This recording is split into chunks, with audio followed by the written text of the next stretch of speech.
Guys, Aaron Kurtz here, host of the OCD Hero online community coaching group. Check the description below to join. It's open now for you to enroll. I'm super excited about it. So I get to go into teaching the foundations of understanding your mind, understanding yourself, anxiety, OCD, the interplay between this, and do so in a community of people that have the same goals and on the same journey as you.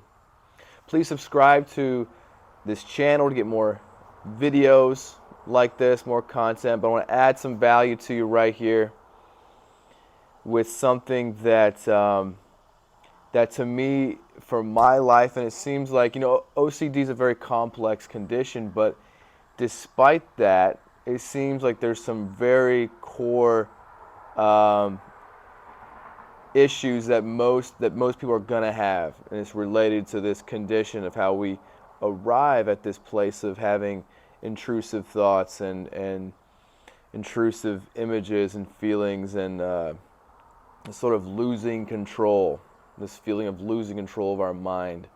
How does this develop? Well, one thing that gets overlooked and is sort of at the root of this whole thing is that our mind is trying to distract us. Our mind doesn't really want you to know this or have you uncover this, because it's when your mind, your subconscious, gets a belief about itself, it's going to protect it, because it's how you developed to protect yourself. Okay, and so when you remain unconscious of this, you're going to continue to see yourself and the world and your thoughts and your mind and your emotions through this lens. And what's this lens? It's a lens of guilt and shame. It's a lens of I'm not good enough, I'm wrong, or I'm bad. It's kind of a very simple way of putting it, but the emotional state, emotional consciousness of guilt and shame is very sneaky.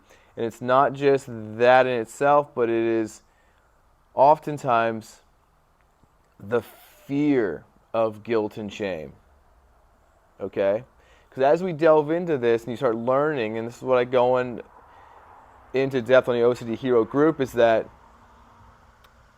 it's not guilt and shame. Those are very basic emotions that were developed for our survival. We really need to have guilt and shame as an experience because it helps direct us.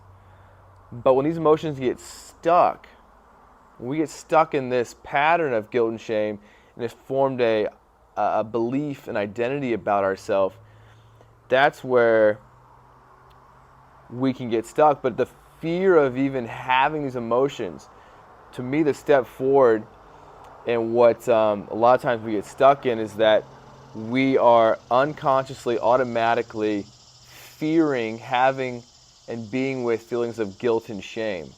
And so we are not able to move through the normal process of handling those emotions because they come associated with this belief about ourselves. And that's where having the awareness to step back and, for one thing, to think differently about guilt and shame and how the beliefs you've created that are based out of guilt and shame about you, so you can develop awareness. The more you can think about this, the more our reticular activating system in our mind can start to notice this happening in real time, right? It's that gap between the feeling and the response, and our awareness gives us the ability to sort of hack that. And so the more you're watching this video, the more you can think about this rationally, how guilt and shame plays in your mind, and also how your fear you have of actually being with these emotions, and how they just happen automatically. That's the tough part. It's the automatic response to guilt and shame, but that's where we can target. You have a mind that may really fear you being with guilt and shame because what it means about you. And so I'm here to tell you that you are not, at your core, you are not enough. That came off wrong.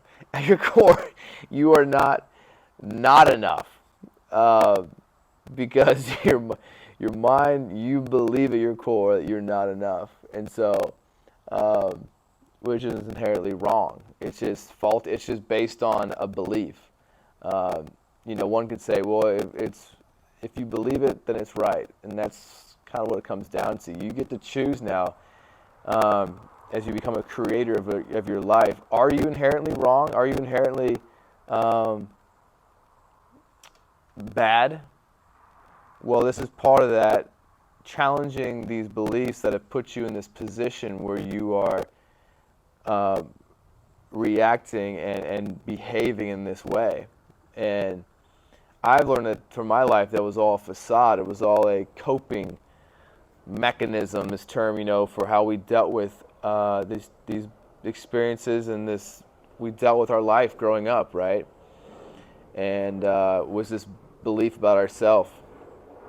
And so I realized that that was faulty, and that was it wasn't serving me. It wasn't helping my mind live a more peaceful, calm, fun, creative, happy life. And so, challenge those beliefs, and part of that is challenging your approach to guilt and shame, and developing awareness about this, about the fears you have around it, and learning to feel these emotions, giving yourself permission to feel guilty and to be with that, building tolerance up to these, letting them run their course, and dealing with the energy associated with that in your body. Please join, I mentioned the first part of the video here, my online group, OCD Hero. I'm really excited about this group. It's new, and I get to go more in depth on this stuff and respond to y'all's questions. That's the space for me to be able to answer questions and really go into this stuff. In the comments, it's gonna be, for me, it's gonna be more quicker responses here, but I can go in more in depth there. Link is in the description below. And thanks for watching, guys. Please subscribe. Please like this video. Thank you.